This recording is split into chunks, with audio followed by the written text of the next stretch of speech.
யார் இந்த இந்த்ராக்ஷி தேவி? யார் சக்தி வாய்ந்த நோய்களை குணப்படுத்தும் அம்மன்? பராசக்தி தன்னுடைய பக்தர்களை காப்பாற்ற மற்றும் ஆசீர்வதிக்க பல்வேறு தெய்வீக வடிவங்களில் அவதரித்துள்ளார். அவற்றிலொன்று இந்த்ராக்ஷி தேவி ஆகும்.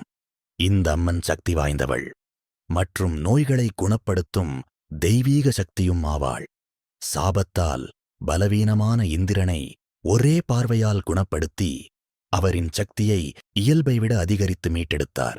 தன் கிருபையை பார்த்து மகிழ்ந்த இந்திரன் பக்தியுடன் வணங்குபவர்களை அனைத்து நோய்களிடமிருந்தும் குணப்படுத்துமாறு அவரிடம் வேண்டினார். இதன்பின் இந்திரன் மற்றும் அவரது தாய் இந்திராணி சாச்சி சதாசிவனின் சக்தியான மகாமாயா அத்யாம்பா இந்த்ராக்ஷியை இந்த்ராக்ஷி ஸ்தோத்திரம் மற்றும் பல தெய்வீக மந்திரங்களுடன் வழிபட்டு பக்தியாற்றினர். இதனால் இருவரும் இந்த்ராக்ஷி வித்யாயின் ஞானிகள் ஆனார்கள். இந்த்ராக்ஷி தேவி பக்தர்களுக்கு ஆரோக்கியம், ஆன்மீக சக்தி மற்றும் பாதுகாப்பு வழங்கும் சக்தி வாய்ந்த அம்மன்.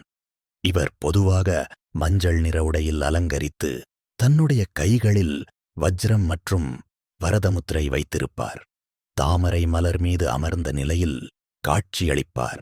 அவரது நீண்ட விடாத முடி, 3 கண்கள் மற்றும் தெய்வீக ஒளியால் சூழப்பட்ட முகம் பக்தர்களின் மனதை ஈர்க்கும்.